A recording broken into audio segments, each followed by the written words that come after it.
Oi, boa noite, tudo bem? Sejam todos muito bem-vindos a mais uma live do Papo de Terapia. E antes da gente iniciar, chamando a Laura, que é a nossa convidada de hoje, eu preciso fazer uma coisa que eu fui super cobrada essa semana. São os meus amigos de escola, de mais de. Faz a conta aí que eu não vou fazer, não, tá? Que é o grupo que eu frequento, que se chama Nossa Galera. Então, gente, um beijo. Vocês estão me cobrando desde o início que eu comecei a fazer as lives. Tá aí meu grande beijo para Carlinha, para Marcinha, para Luciana, para o Marco, para o Carlos, para o Marcelo, para o Kadhafi. Enfim, um beijo para vocês. E é isso. Então vamos começar? A nossa convidada de hoje é a Laura Maffei. Ela é pedagoga, ela é ativista da causa. Para quem está entrando agora, hoje é o Dia Internacional do Combate às Drogas. E ela é escritora nessa área, mas a gente vai falar durante a live, ok?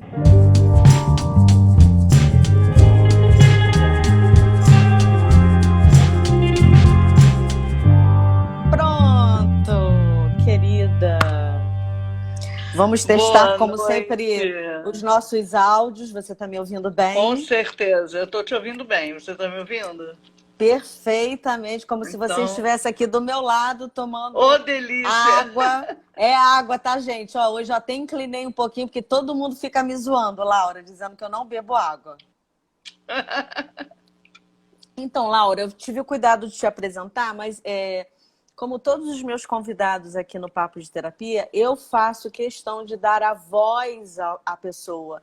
Então, eu gostaria que você se apresentasse da melhor forma que você quiser a seu respeito. Quem é a Laura? A Laura uma mulher, uma dependente química em recuperação há 23 anos e 9 meses, quase Uau! 24 anos, Garota, deixa eu te que... falar já para o mundo. Parabéns. O tempo que você Obrigada. tem de recuperação, eu tenho de profissão. Uau! Então, e é uma mulher que teve que se reconstruir a partir dessa recuperação. Aos 28 anos de idade, ela não tinha nem ensino médio. Uau. E ela hoje é uma pedagoga formada, uma graduanda de museologia, estou fazendo uma segunda faculdade. Concorro a um mestrado, fiz agora uma disciplina na FGV em História Política e Bens Culturais. E me tornei escritora, né? Tenho um livro publicado, vou lançar um novo livro agora no segundo semestre. Escrevo uma coluna no jornal Portal sobre a Mulher. Uhum. E também tenho uma formação de terapeuta de dependentes químicos, trabalhei muitos anos em clínicas, enfim. E sou alguém a serviço da sociedade, Que usando a minha linda! vida em favor do outro. Mas olha, eu costumo dizer aqui para os meus alunos e para as lives que eu faço que a gente está aqui na vida para servir. E se a gente não tiver esse propósito, não faz o menor sentido a gente estar aqui na vida, né? Certamente. Laura, recebi milhões de perguntas, muitas perguntas. Eu só tive o cuidado de te enviar uma só, porque as outras já faz parte do nosso repertório, né? Então ia ficar um pouco assim cansativo para ti. Então eu queria já começar te perguntando como é que foi a sua relação com as drogas e o que você atribui de fato, por que você usou? Então, eu acredito que eu tenha iniciado por curiosidade, né? O primeiro contato com a droga foi a questão da curiosidade. Mas no ato, desde o primeiro uso, houve um encantamento muito grande do meu ser com a substância química, né? Eu estabeleci desde o início uma relação com a droga como algo assim que me fazia transcender, que me fazia, enfim, sair de mim mesma. E eu valorizei isso, super valorizei isso durante o tempo da minha dependência química ativa, entendeu? E foi bem custoso para mim perceber que tinha adoecido, perder o controle da minha vida, sobretudo porque eu sempre fui uma aluna excelente, sempre gostei muito de estudar, e as drogas foram foi me roubando todos os meus sonhos. Enfim, e foi assim, se deu a princípio por curiosidade, e não tem essa coisa de influência. Na verdade, éramos todos crianças e pré-adolescentes curiosos, querendo Sim. descobrir juntos alguma coisa. Essa relação com a droga é engraçado porque, assim, no consultório, eu não sou uma psicóloga que trabalha com dependência química, né? Mas a gente tem outras dependências químicas. Quando eu falo dependência química, eu estou falando de consultório de maconha, cocaína, enfim, né? Uhum, A famosa balinha hoje. uhum, Eu trabalho com outros tipos de dependência, que é a dependência emocional, que é a dependência do álcool, do cigarro. E você falou uma coisa, Laura, espetacular. Quem estiver nos ouvindo, prestem atenção, principalmente quem tem jovens em casa. Tudo começa pela curiosidade. Inclusive, eu sempre tratei, eu tenho atualmente 2 pacientes que são dependentes sexuais, e começou também pela curiosidade do sexo, um sexo diferente, enfim. É da natureza humana a curiosidade, né, Laura? E aí, quando você falou do jovem, quantos anos você tinha? O primeiro contato se deu quando eu tinha 10 anos de idade. Eu sempre andei com pessoas um pouco mais velhas do que eu. Então, na época, eu tinha 10 e eu andava com pessoas de 13, 14. Então, acabou que eu fui no bolo. Agora, obviamente, que esse primeiro contato não fez de mim uma dependente química do dia para a noite. Foi uma coisa esporádica, nas férias. E demorou um ano para eu reencontrar essa turminha e experimentar de novo alguma coisa, enfim. Existe um processo natural de desenvolvimento da doença. Uhum. Você falou do encantamento, né? Eu queria muito que você falasse para quem está nos assistindo aqui hoje ao vivo, como é que você percebeu, jovem demais, que você estava encantada com aquilo? Como é que é isso internamente para o jovem? Na verdade, eu não percebi o Ah, que encantamento. bom! É isso aí. Então, na verdade, o prazer é uma coisa que se manifesta na vida da gente de diversas formas, e o que eu senti quando eu percebi os efeitos das substâncias químicas na minha pessoa, isso me proporcionava prazer. E por isso eu repetia.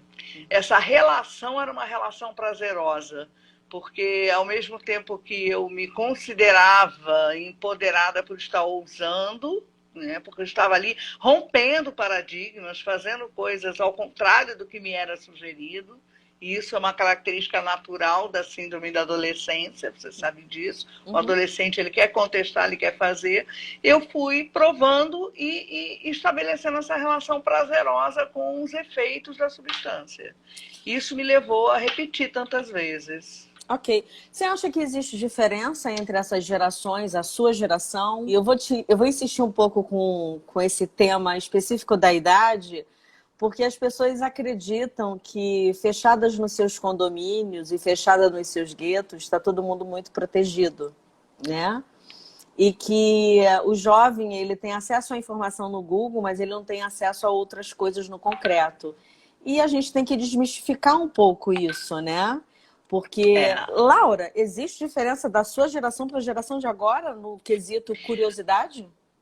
não, eu não acredito que haja diferença alguma, e eu acredito que a curiosidade e os escapismos fazem parte da constituição da humanidade. Vão haver sempre. O que vai mudar é o tipo de droga. O que vai mudar é a forma como essa informação vai chegar até o jovem.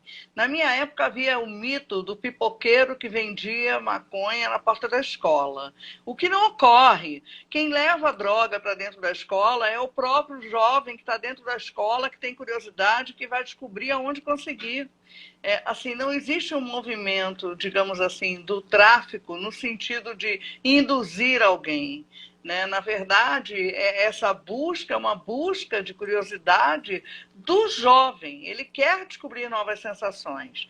Então, assim, nós temos também aquela questão de, mas vai desencaminhar o meu filho. Assim, a droga ela está presente em todos os tipos de escolas. Da pública, da periferia, a particular, mais cara que tiver. Ela permeia a sociedade em todos os âmbitos. Então, eu acredito que não há diferença de uma geração para outra. O que há é a mudança do tipo de substância e a forma de acesso. Tem uma pergunta aqui que apareceu muito e já vou fazer ela de cara. Dependência química, Laura, tem cura? Não, não tem cura. Dependência química é uma doença incurável, progressiva, e é uma doença que a Organização Mundial de Saúde atesta que ela tem apenas tratamento. Quando a Organização Mundial de Saúde especifica a nomenclatura para tratar o paciente, ela declara que um paciente, nos primeiros 2 anos, ele está buscando a recuperação. Um paciente, para a Organização Mundial de Saúde, ele é considerado em recuperação a partir de 2 anos sem nenhuma recaída. E o paciente, para a Organização Mundial de Saúde, é considerado recuperado quando ele já está 5 anos sem nenhuma interrupção daquela abstinência total a todos os tipos de droga.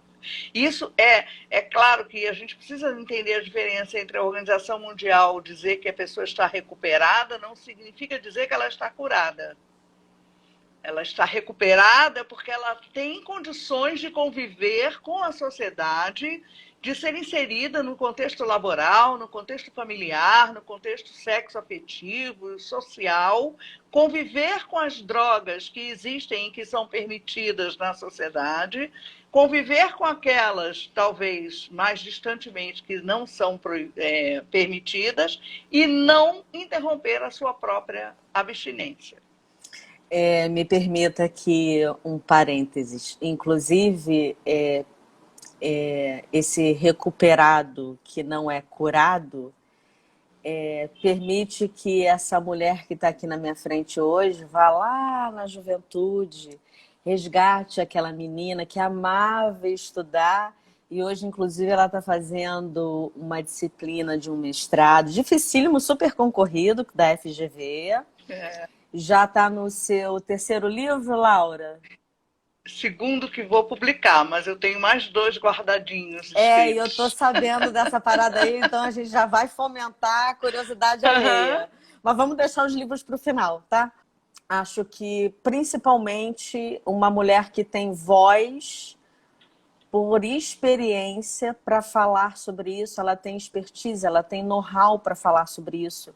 E aí, Laura, por você já ter tido tanto a experiência pessoal quanto a experiência de cuidar, de tratar alguém em processo de recuperação, existe alguma experiência que você lembre, experiência afetiva, que você teve muito orgulho da sua construção em ter ajudado alguém na sociedade? Eu tenho uma experiência. Em 2015 eu fui para Fortaleza para implantar uma metodologia numa clínica involuntária, que era a única modalidade que eu nunca havia visto de perto e tinha interesse. Aqui no Sudeste não era comum, pois não. Você esclarece para quem está ouvindo a gente o que é um tratamento involuntário, uma clínica involuntária? Claro. Tem gente que não sabe. Existem, na verdade, 3 tipos de tratamento: o voluntário, o involuntário e o que é obrigatório pela justiça, que é o juiz que determina. No primeiro, o paciente está internado porque quer, e é ele que decide a hora da sua alta. No segundo, que é o involuntário, ele vai numa remoção contra a vontade, a pedido da família ou de alguém próximo a ele, e quem decide a alta dele antes da alta propriamente dita da equipe multidisciplinar que vai atendê-lo, se quiser retirá-lo da clínica, é a família. E tem o tratamento que é feito mediante uma ordem judicial, que é quando o juiz determina que aquela pessoa vai ficar, e aí nem a família e nem ele decidem. É só o juiz. Eu fui para essa clínica, e nessa clínica eu tive contato com um paciente que tinha uma esquizofrenia bastante acentuada, e estava, inclusive, para ser desligado da clínica quando eu cheguei. E eu questionei muito junto com a minha equipe, eu tinha um psicólogo com uma cabeça maravilhosa, e nós conseguimos, com assistente social, convencermos a direção da clínica a deixar que nós tratássemos esse paciente com desenhos. Então, toda a literatura que era lida, que os outros pacientes faziam os trabalhos em cima da leitura, esse paciente fez através de desenhos. E aí, esse psicólogo teve a boa vontade de ler muito e trazer, nos brindar com vários textos para que a gente conseguisse interpretar. E esse paciente conseguiu fazer a recuperação. Tenho contato com ele até hoje no Facebook, está um Ah, rapaz que lindo. lindo! E esse é um momento que eu tenho muito carinho, porque a dependência química é uma doença multifacetada. E o tratamento envolve várias nuances, então não há uma receita de bolo. O paciente tem que ser visto com individualidade, tem que ser considerado todos os aspectos sociais, laborais, de família, psicológicos, psiquiátricos desse paciente. Então, esse insight que eu tive foi uma coisa que me comoveu e eu tenho muita gratidão a Deus por ter participado desse processo. Você falou do psicólogo, né, que estava na sua equipe, que teve essa sensibilidade. Eu acho que a mesma sensibilidade que a gente tem que agradecer eternamente a Anísia da Silveira, que fez um trabalho lindo com pacientes que... Acho que a palavra eram esquecidos, né? Acho que não tem outra palavra. Quem não assistiu, assistam esse filme. É maravilhoso. Um filme espetacular, feito pela Glória Pires, onde ela representa a Anísia da Silveira, que trabalhava com arte terapia e trabalhava com tudo que envolvia exatamente o lúdico e o inconsciente daquele paciente que não tinha voz nem vez. E aí você me remeteu a esse trabalho que a gente tem aqui no Rio de Janeiro, né? O Instituto Inconsciente, né? Que você pode visitar a qualquer momento, não agora na pandemia, é óbvio. Lógico. Ô Laura, me conta uma coisa aqui. Você disse uma outra informação, trouxe mais uma informação muito, muito importante para quem está nos ouvindo, que é a respeito de uma receita de bolo que não existe. Não existe um formato fechado de tratamento, até porque cada pessoa funciona de um jeito. O que funcionou de verdade para você, Laura? Então, eu me internei num centro de recuperação para dependência química, que tinha o modelo de tratamento alicerçado no modelo Minnesota, que são o conjunto dos passos criados pelos Alcoólicos Anônimos e posteriormente doados à humanidade para outras irmandades ou para aquilo que quiser ser utilizado, não? Obviamente com as adaptações necessárias. E essa internação foi uma coisa crucial na minha vida e eu fiz durante os 4 primeiros anos da minha recuperação psicoterapia. E essa construção, essa reconstrução que a minha psicóloga fez, ela é minha amiga até hoje, ela mora no Tocantins, Daisy. Quando ela vem ao Rio, a gente se encontra. E eu falo que ela catou os meus caquinhos e fez um jarro de mosaico lindo. Mosaico lindo. É isso aí, que linda! Porque essa estruturação psicológica foi fundamental para me tornar a mulher que eu sou hoje. Sabe? E o tratamento contínuo. Eu tenho até hoje acompanhamento com meu psiquiatra, volta e meia eu volto para terapia, enfim. Eu acho que isso é um zelo e um cuidado que não me custa nada tocar adiante. Está valendo a pena. Afinal de contas, né, Laura, qual é o preço pela saúde mental, né?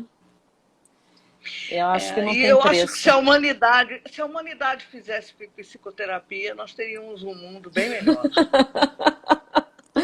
Olha, Laura, olha, normalmente as pessoas recusam muito porque, além do estigma que o diferente traz, e o psicólogo também traz isso porque ele trata o diferente, né? Trata aquele que é excluído, né? E mal sabem que os excluídos são as pessoas que têm a alma mais bonita. Ô, Laura, me diz uma coisa. A gente fala o tempo inteiro sobre prevenção. Existe de verdade benefício na prevenção? Com certeza. A prevenção é um dos caminhos mais importantes no tratamento dessa temática que é o uso e abuso de drogas, de substâncias psicoativas. Não há possibilidade de um sucesso, de uma eficácia, se só combatermos o tráfico e tratarmos quem já desenvolveu a dependência química. Infelizmente, no atual governo, a prevenção foi excluída do artigo. Ela contemplava o primeiro artigo da política nacional sobre drogas. Eu tive a oportunidade de servir, compor a mesa formadora do Conselho Estadual de Política sobre Drogas nos anos de 2014 e 15. Eu, inclusive, pedi o desligamento para ir para Fortaleza. Uhum. E, na época, lá, nós falávamos sobre essa questão. 2 pontos. Primeiro, todos os tratamentos são válidos, porque haverá pacientes para se adequarem com todos os tipos de tratamento. Então, nada se desperdiça ou se joga fora. Por isso que eu falei da receita de bolo, que não há. Uhum. E segundo, a prevenção, ela uma vez feita, ela é que pode assegurar que outras pessoas não vão embarcar. E a prevenção tem que ser feita com eficácia. O que é a prevenção eficaz? Eu faço parte de um instituto chamado ISAP, que é International Society Substance Use Professionals. Uhum. É um instituto que trabalha, que é formado por profissionais que lidam com o uso de substâncias. Lá, a gente sabe que a boa prevenção, ela traz a informação científica, ela é dada de forma precoce, ou seja, a prevenção tem que chegar antes do contato com a substância química, e ela não vai fazer uma política julgadora. Fazer prevenção não é falar mal da droga. Porque se eu for falar mal da droga, e aí você me pergunta por que o meu trabalho sempre é bem sucedido junto a adolescentes quando eu tenho essa oportunidade. Porque não é porque eu tenho só propriamente a expertise de ter vivido, é porque eu não entro para falar com o adolescente denegrindo o efeito da droga. Porque se droga fosse efetivamente ruim, ninguém se tornaria dependente, porque eu desconheço pessoas viciadas em choque elétrico. Só consigo Adorei. pessoas que desenvolvem uma dependência de coisas que lhe proporcionam prazer. Exatamente. Então, eu preciso tirar o preconceito, tirar essa estigmatização que já é feita desde a hora para o usuário, para poder fazer uma prevenção eficaz e ser literalmente ouvida pelo jovem. Porque se eu for falar só o negativo da droga, ele não vai nem me ouvir. Ele vai só escutar. Fantástico. Isso me remete ao trabalho que eu realizo com autoestima, autoimagem, principalmente focado nas pessoas que são obesas ou obesas mórbidas, que também relatam exatamente isso que você está dizendo, né? Se comida fosse ruim, ninguém ia comer, né? Então, não dá para falar para um obeso que ele não pode comer, como também não dá para falar para um usuário, um dependente químico, um jovem, que ele não pode usar a droga porque a droga é ruim. Aonde está escrito isso? Não é ruim, causa prazer. O que a gente tem que entender é que nós temos que mostrar a parte boa e a parte ruim de cada escolha que é feita, seja pela comida, seja pela dependência química com álcool, com droga, com sexo, com jogo, né? Então, assim, o que você falou, eu acho que é fundamental para que a gente entenda que para acessar a alma de alguém, a gente não tem que levar uma coisa pronta, uma coisa estigmatizada. Ao contrário, a gente tem que entender por que você está usando aquilo, qual é o prazer que você está buscando que você não tem na sua própria vida, né? Exatamente. Inclusive, só para fechar esse ponto que você falou, existe uma questão em relação à prevenção, é que muitas vezes fazer prevenção não significa nem falar de substâncias químicas. Uhum. Entendeu? Então, eu sempre falo com os meus alunos quando pensam assim, olha, a senhora que é tia da maconha? Acho muito engraçado isso. A senhora que é tia da maconha? A senhora vem falar aqui de droga? Eu falo, queridinho, olha só. Drogas, você pega o Google, vai lá e pesquisa. O que o jovem precisa saber é que existe uma doença chamada dependência química, que 13% da população nasce com essa predisposição e que não há teste de pezinho para saber se está no 13 ou nos 87. Essa é a informação da prevenção. Uau, que lindo. Diz uma coisa, já que a gente está falando de prevenção e a gente está falando também mais um formato sobre o tratamento, por que que é tão difícil? Por que que é tão complicado o tratamento? A gente esbarra no quê, Laura? Eu acho que a gente esbarra com uma característica sine qua non da doença da dependência química, que é a negação. Primeiro, a negação do indivíduo, que é a negação dele não querer se admitir doente, é muito complicado isso. Então, isso não é uma escolha feita com a sanidade mental dele. Isso é uma reação, um sintoma da doença que ele carrega. A dependência química tenta convencer o tempo inteiro o dependente químico de que ele tem o controle sobre a substância. É por isso que ele renega. Eu acho que se falar em câncer, em AIDS, né, em dependência química, para mim, a dependência química é uma das piores doenças do mundo. Porque as outras doenças, você tem o câncer, você vai buscar fazer uma quimioterapia. Você está com o soro positivo, você vai tomar um coquetel. Mas se você é dependente químico, você corre do tratamento. Então, isso não é uma decisão consciente. Isso é a expressão do adoecimento da pessoa. E a sociedade precisa entender isso. A segunda coisa que eu acho complicada é a negação do familiar em relação à doença do seu dependente. Porque ninguém quer ter um dependente na família, então a família acaba por negar, e isso não é porque ela negue também de posse da razão. A família normalmente é acometida de codependência. A Organização Mundial de Saúde sabe que para cada dependente químico, em média, existem 3 codependentes, que embora não seja uma doença, é uma condição. A pessoa se droga da doença daquele ente querido, como o ente querido usa e se droga da substância. Então a pessoa acaba deixando de viver, ela só é feliz se o dependente está feliz, ela está em recuperação, ela acaba saindo do centro de si para viver a codependência que ela vive em relação àquele parente. E o terceiro aspecto, falei 2, mas vou acrescentar mais um, é o estigma social. Entendeu? E é por isso que eu faço esse trabalho e que eu boto a cara na fita para falar que sou dependente químico em recuperação. É porque a sociedade precisa entender que por trás daquele cracudo pode ter uma excelente mãe de família, um excelente pai de família e um membro produtivo da sociedade.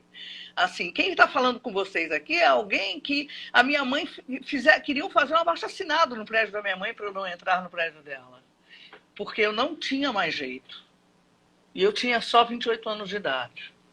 Então, toda vez que eu escuto alguém falar isso, que não tem mais jeito, eu falo, olha, não é bem assim, sabe? Todo mundo pode, em algum momento, ter um despertar e começar a tratar a sua dependência química. Agora, é preciso que a sociedade não olhe com um olhar julgador, nem preconceituoso. Laura, a gente tem que agradecer a quem para você estar aqui hoje? Além de você mesma?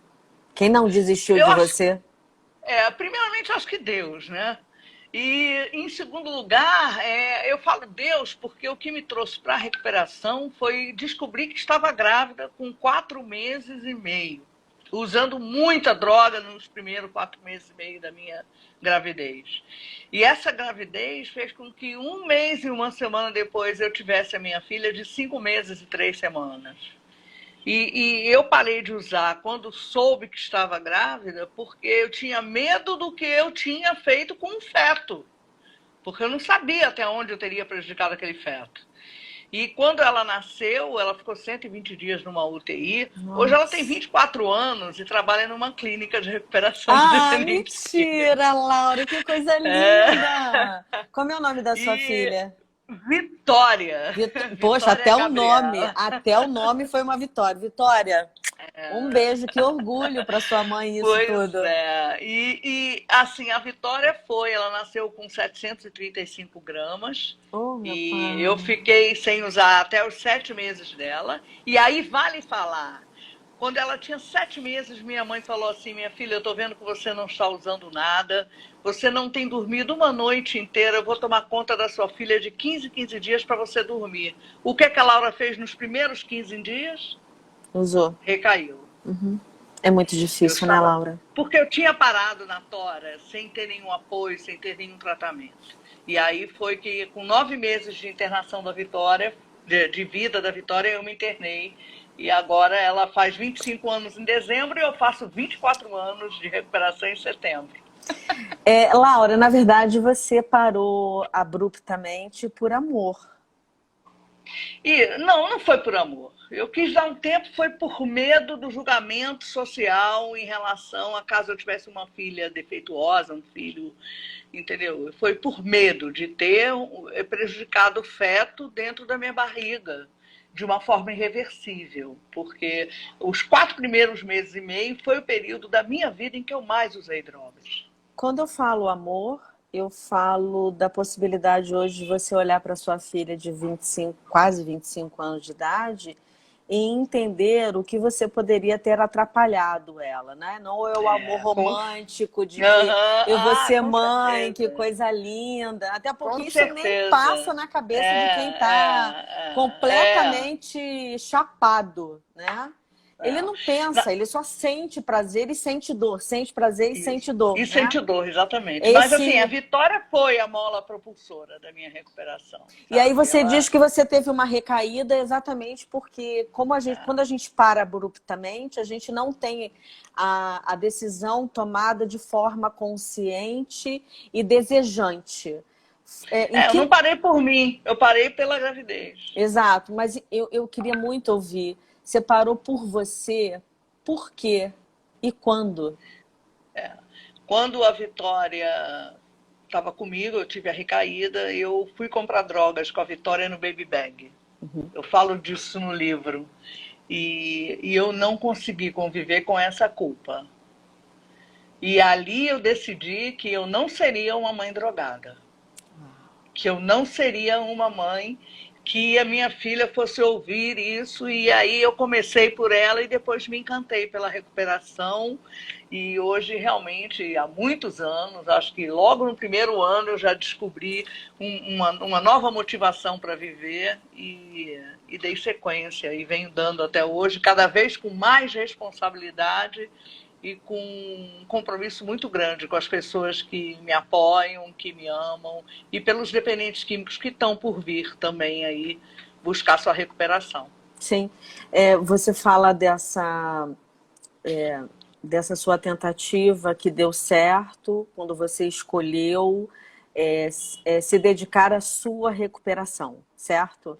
Isso. Você vê isso constantemente quando as pessoas de fato decidem se recuperar, ou a queda é sempre mais presente do que de fato o desejo? Não, o que acontece? A recaída, ela não faz parte da recuperação de uma pessoa. A recaída, ela faz parte da doença. Enquanto houver a recaída, é porque a doença na balança está pendendo mais forte do que a recuperação. No entanto, a recaída não significa que a pessoa não tenha o desejo de se recuperar. É porque há a necessidade da pessoa, inclusive, às vezes uma recaída, ela é um alicerce e uma pedra angular de uma recuperação. Depende da forma como a pessoa vai olhar para essa recaída. A recaída pode ser a admissão e a derrocada final que faltava para a pessoa se convencer de que não tem um controle sobre a substância. Então, até a família e a sociedade têm que entender isso. Não com deboche, no caso da sociedade, e não com repreensão, quando é o caso da família. Quando um dependente químico tem uma recaída e interrompe a sua recuperação, ele não é um fracassado. Ele é alguém que está no caminho. E é necessário que a gente o olhe com isso, com essa, entendendo que há uma balança que em determinado momento tombou para um lado indevido. E a sociedade entender que isso não é um fracasso e muito menos uma piada, porque isso me revolta tremendamente. Eu acho que a quantidade de memes, a quantidade de piadas, a quantidade de... Acho que de preconceito, né, Laura? que a gente assiste diariamente sobre essa temática reforça esse estigma. Eu acho que quando a gente de fato entender que a gente está de frente para alguém igual a gente, mas que não tem controle sobre a doença porque ele tem provavelmente uma composição bioquímica que o afeta de fato, que tem que ser tratado porque bioquimicamente não é brincadeira isso, a gente também consegue compreender a dificuldade dele de encontrar a sua missão aqui. Porque, Laura, nenhum jovem entra porque é legal, porque tá na moda só. Ele entra porque encontrou prazer. Ele permanece porque ele não encontrou o prazer real da vida. Qual é o real sentido da vida daquele sujeito, né? Eu volto para a sua fala, que foi, para mim, a parte mais bonita da live de hoje. Tem um monte de pedaço, né? Mas essa, para mim, me tocou, que quando você fala que você sempre foi uma jovem que amava estudar. E eu não consigo imaginar uma Laura sem o estudo hoje, sem produzir intelectualidade. Não consigo imaginar uma Laura sem ser pedagoga. Entende? Então, assim, esse é o seu barato real. Então, lá atrás, por algum motivo, que são vários, né, e não vem ao caso aqui, todo mundo tem os seus motivos, todo mundo tem as suas dores, são essas dores que a gente precisa entender para que a gente possa administrar, senão nós seremos assolados por alguma coisa externamente, e nem tudo a gente consegue controlar. Uma dor de cabeça, a gente toma um remédio, mas uma droga, uma dependência com o sexo, com um jogo que destrói financeiramente a vida de alguém, isso é avassalador. Então, isso não é um tema simples, isso é um tema que demanda muito estudo, que demanda a gente se debruçar por questões internas e externas e principalmente sociais. E eu lamento muito o que esse governo fez, retirando a palavra mágica da prevenção, né, desse documento que foi preparado com tanto cuidado por todas as pessoas que estudam isso, né? Enfim. Laura, falando um pouco do seu livro, Do Fundo do Poço à Recuperação, ele é autobiográfico, certo? Sim, ele é autobiográfico, mas ele não é uma autobiografia para uma leitura corrida. Ele tem capítulos autocontidos, exatamente para que ele possa ser usado no tratamento, na prevenção. Então, em cada capítulo destinado às substâncias psicoativas, eu fiz um capítulo para maconha, um capítulo para cocaína, um capítulo para o álcool. Eu falo e expresso qual era o meu pensamento, minha sensação no início do consumo, como eu não percebia a progressão do consumo, quer dizer, a frequência diminuindo, né, eu cada vez usando mais, como que eu pensava quando eu pedi ajuda e como que eu penso hoje. Exatamente para que ele possa promover a identificação em qualquer etapa de relação com droga. Seja para o adolescente que está começando, ele vai se identificar, tomara que ele pense, poxa, será que eu estou pensando igual a Laura, eu vou terminar como ela, como ela foi horrível, que eu vou terminar do jeito que ela terminou e vou sofrer também, se isso já for uma reflexão, a mesma forma a pessoa que está no final, no fundo do poço, possa dizer, olha, eu estou como ela estava aqui, será que ela conseguiu? Eu vou conseguir. E aqui está em recuperação, se mantendo também, porque eu acho muito importante que isso seja falado e divulgado e difundido de forma positiva na sociedade. Como também faço questão de ler aqui para você, a Rosane Oliveira escreveu parabéns pela sua vitória e por você ter tido essa atitude por sua vida e por sua filha. Ô Laura, a gente quer saber onde que a gente compra seu livro, como é que faz? Então, são nas redes sociais, falando comigo mesmo, no Instagram, é né? Só entrar na sua página, coloca e falar a página comigo aí. no box. Então, @Mafei_Laura no Instagram e Laura Mafei no Facebook. Aí fala comigo no inbox, eu tenho um link de pagamento, eu boto pelo correio ou marco a pessoa, assim, pandemia eu não estou indo levar, estou botando no correio. Claro. Mas vai autografado. E eu queria só falar mais uma coisa com essa questão da pedagogia. Eu fiz a pedagogia para fazer prevenção. Foi essa a razão de eu fazer pedagogia. Então, por exemplo, eu sou artista plástica, eu pinto telas a óleo, em óleo. Eu criei uma exposição chamada Minha Loucura. Essa exposição, ela tem 21 telas. Eu a fiz em homenagem aos meus 21 anos de recuperação, no ano em que eu fiz 21 anos. São Uau! 21 telas, 7 dedicadas à lua de mel com a droga, 7 dedicadas ao fundo de poço e 7 dedicadas à recuperação. Eu não faço palestra para adolescente. Eu exponho as telas e me disponho a responder. E isso flui maravilhosamente bem. Então, quis dizer assim, isso é o entrelace da pedagogia. Eu criei 3 jogos para trabalhar em sala de aula prevenção, que eu já estão registrados no direito intelectual, mas a patente é uma coisa cara, eu ainda não tive a oportunidade de patentear. E, assim, isso é o serviço da pedagogia em favor da prevenção, entendeu? Sim, acho que, Laura, não sabia que você era artista plástica, acho que parabéns, é a forma mais bonita da gente expressar a dor, né? Uma das formas mais bonitas de expressar a dor.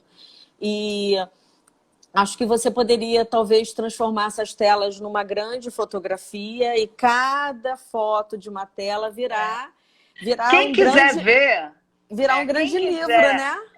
quem quiser ver Eu o quero. clipe, eu ganhei um clipe do Cine Estúdio, da Alessandra Moraes, atriz da Globo. Ela teve na minha noite de autógrafos, me presenteou com um clipe profissional que está lá no Facebook, no Cine Estúdio. Minha Loucura, Laura Maffei vai dar lá no clipe. E eu Show! tenho a ideia, assim, de no meu canal fazer a explicação de cada tela. Eu tenho essa vontade, estou pensando muito nisso na pandemia. Sim, faça isso. Eu acho que 21 anos de recuperação, 21 anos de trabalho, de dedicação a você mesma, dedicação ao outro, a partir da sua própria experiência, isso não tem como mensurar o quanto você acaba ajudando como exemplo. Você virou um grande exemplo de sucesso, né? Ai, E é assim que você se sente, né? Uma mulher de sucesso, não, certo? ai, eu me sinto uma mulher muito grata, sabe? Na verdade, eu acho que isso não é sucesso, é a oportunidade de servir com a minha história ao mundo.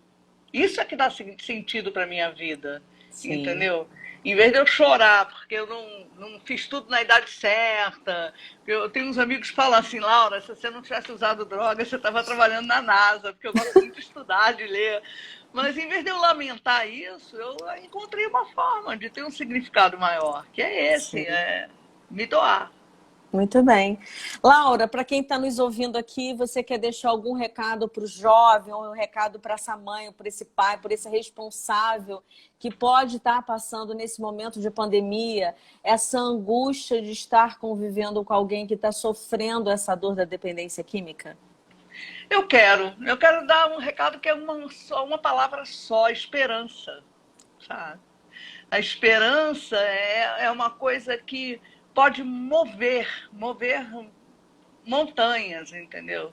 Então eu acho que as pessoas que sofrem, que estão sofrendo, não tenham medo de pedir ajuda, sabe? Procurem auxílio, procurem ajuda. E os familiares que têm, não lamentem. Ali dentro ainda mora uma pessoa muito especial, entendeu? Uma pessoa cheia de talentos, de dons e que pode sim. Então, o familiar precisa buscar ajuda para ele primeiro, para que ele Uhum. se trate da codependência e consiga, dessa forma, ter uma postura que favoreça a recuperação. Porque, caso contrário, até o próprio familiar pode ter uma postura que vai favorecer a doença. Tá? Para fechar a nossa live, queria aqui te perguntar quais são os profissionais que precisam existir para esse dependente químico se tornar uma pessoa em recuperação? Uma equipe multidisciplinar para trabalhar a dependência química, ela precisa ter um médico, um psiquiatra, um psicólogo, um terapeuta, um, um TO, uma nutricionista, um educador físico e um assistente social. É uma equipe cara, mas é uma equipe Corpo, eficaz. corpo, mente. E eu acrescentaria aqui, Laura, com certeza você também, quando você agradeceu a Deus, a religião de cada um. ao É. Eu conceito diria a religioso de cada espiritualidade. um. Eu acho que é a fé. Isso A aí, fé, não importa a religião. isso aí. A fé tem que estar presente. Eu não acredito em recuperação sem fé. Se a Perfeito. pessoa for ateu, a pessoa pode até ter fé nela mesma, mas Uhum. ela precisa ter a fé. Sem a fé, ninguém vai para frente. Muito bem, Laura. Olha, agradecemos imensamente, Eu que imensamente a agradeço. sua presença. Eu sabia que seria uma live incrível, porque quando a gente fala com alguém que viveu a experiência, é uma outra coisa, né? Então, ainda mais essa pessoa que está aqui a serviço do outro. Eu nunca mais vou esquecer essa frase, Laura. Essa frase, eu acho que é um divisor de águas na vida de todo mundo que, de fato, entende o significado real da vida, né? Laura, ó, Eu que agradeço a todos que estão nos ouvindo, nos vendo. Se puderem, compartilhem. E é isso. Vão lá no clipe Minha Loucura do Cine Estúdio, dá uma olhada. E estamos juntos, sempre. e vá à página da Laura e peça seu exemplar. Laura, um beijo. Cláudia, muito obrigada Obrigada, Claudinha! por ter apresentado. Quem não assistiu ainda a live da Cláudia, aparece lá no YouTube que vocês vão entender essa peça que é uma figura que nos apresentou aqui hoje, a Laura. Laura, ó, beijo, fica com Deus. Beijo! Olha aí, eu Beijo. quero me reunir depois da pandemia com você, com a Claudinha. Vocês tomam um chopp e eu tomo meu suquinho. Linda! Tá bom, queridona, com certeza. Um grande beijo, beijo na vitória, tá bom? Beijo. Tá bom, beijo. Fica com Deus. Agradeço imensamente a participação de todos que estiveram aqui comigo. Muito obrigada. Bom final de semana para todo mundo. Um grande, grande beijo.